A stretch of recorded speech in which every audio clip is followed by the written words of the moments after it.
I saw my neighbor gardening, chatted with him for a time, and then strolled in to breakfast. It was a most unexceptional morning. My neighbor was of opinion that the troops would be able to capture or to destroy the Martians during the day. "It's a pity they make themselves so unapproachable," he said. "It would be curious to know how they live on another planet. We might learn a thing or two." He came up to the fence and extended a handful of strawberries, for his gardening was as generous as it was enthusiastic. At the same time, he told me of the burning of the pine woods about the Byfleet golf links. "They say," said he, "that there's another of those blessed things fallen there, number 2. But one's enough, surely. This lot'll cost the insurance people a pretty penny before everything's settled." He laughed with an air of the greatest good humor as he said this. The woods, he said, were still burning, and pointed out a haze of smoke to me. "They will be hot underfoot for days, on account of the thick soil of pine needles and turf," he said, and then grew serious over poor Ogilvy. About noon I stopped at the captain's door with some cooling drinks and medicines. He was lying very much as we had left him, only a little higher, and he seemed both weak and excited. "Jim," he said, "you're the only one here that's worth anything, and you know I've always been good to you.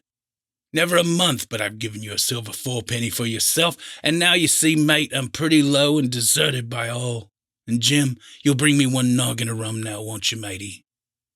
"The doctor," I began, but he broke in, cursing the doctor in a feeble voice but heartily. "Doctors is all swabs," he said, "and that doctor there, why, what do he know about seafaring men? I've been in places hot as pitch, and mates dropping round with Yellow Jack, and the blessed land a heaving like the sea with earthquakes.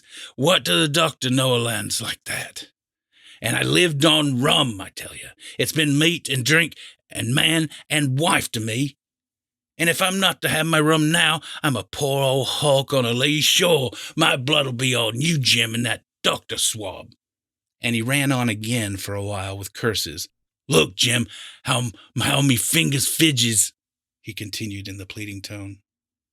"I can't keep 'em still, not I. I haven't had a drop this blessed day. That doctor's a fool, I tell you.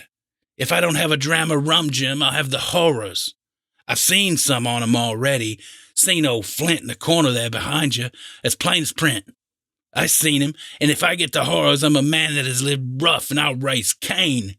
Your doctor himself said one glass wouldn't hurt me. I'll give you a golden guinea for a noggin, Jim." He was growing more and more excited.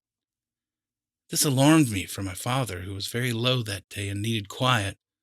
Besides, I was reassured by the doctor's words, now quoted to me, and rather offended by the offer of a bribe. "I want none of your money," said I, "but what you owe my father. I'll get you one glass, and no more." When I brought it to him, he seized it greedily and drank it out. As Ichabod approached this fearful tree, he began to whistle. He thought his whistle was answered. It was but a blast sweeping sharply through the dry branches. As he approached a little nearer, he thought he saw something white, hanging in the midst of the tree. He paused and ceased whistling, but, on looking more narrowly, perceived that it was a place where the tree had been scathed by lightning, and the white wood laid bare. Suddenly he heard a groan. His teeth chattered, and his knees smote against the saddle. It was but the rubbing of one huge bough upon another, as they were swayed about by the breeze.